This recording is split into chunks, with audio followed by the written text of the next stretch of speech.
Hello guys and welcome back to another video. Today we're going to be taking a look at the Feker JJK84 T1 mechanical keyboard kit that was sent over to me by Maker themselves for my honest review. Now this keyboard kit is only $29 and is a 75% keyboard that features triple mode connectivity, which is Bluetooth 2.4 Hz and Type-C wired connection. It also has EVA plate foam and plate mounted stabilizers.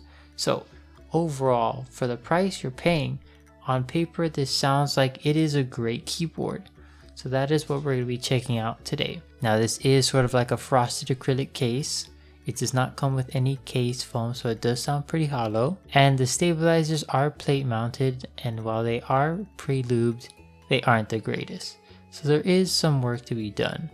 I think the biggest downside I can already see right off the bat is the fact that it is north facing and that there's no RGB shining onto the bottom part of the case to take advantage of that frosted acrylic. The one thing I also want to mention is this keyboard is not RGB. It is just monochrome, which is white. Now the switches I'm going to be using are also sent by Maker, and that is their own Bergerigar switches. I hope I pronounced that correctly. This is a tactile switch with 5-pin connectivity and a 55-gram force. With that all out of the way, let's get into how this keyboard actually performs once it's fully built. The only mod I really did to this keyboard was remove the battery because it was so tiny, and then I did my clay mod that I usually do for budget boards because it makes it sound better and gives it more weight. And once I did that, all I had to do was lube the stabilizers, but the other thing I had to do was put band-aids onto the plate because they did wobble, and no matter how much you lube your stabilizers, if they wobble in the plate, then you will hear that when pressing down on the key. I decided to keep these switches stock because apparently they are factory lubed, and I wanted to see how that sounded without having to do any mods to it. So once that was done and I put all the switches in, I went ahead and put on the Akko ASA Clear V2 keycap set, which looks very nice in my opinion, especially if you're looking for a clear build like this one, and I think it pairs nicely with the frosted acrylic. Now with this all being said, here is a quick sound test of how it all came together at the end.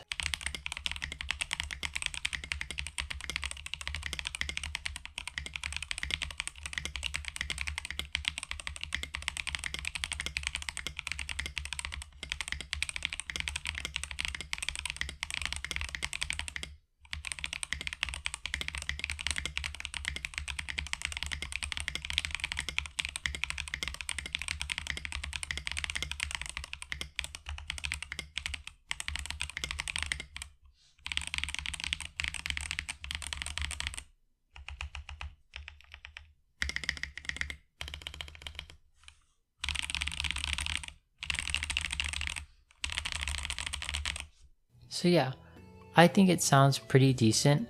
Now when it comes to the switches themselves, here is a mini review of what I think about them.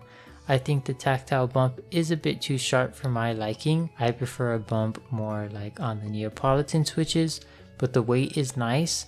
And the one thing I did notice is that there is still a very high-pitched spring ping noise that I could tell definitely when typing. I don't know if it's audible in the sound test, but it's definitely there, and it was quite annoying at times. So I would definitely recommend you lube these yourself, even though they are factory lubed. When it comes to the keyboard kit itself, I think it does a really good job. You know, I think you definitely get what you're paying for, which is only $29, so you can't really go wrong. If you're willing to put in the work for this keyboard, you'll definitely come out with a very nice budget board. I'll be leaving a link to both the switches and the keyboard kit in the description below, but let me know what you guys think about these two products in the comments down below as well.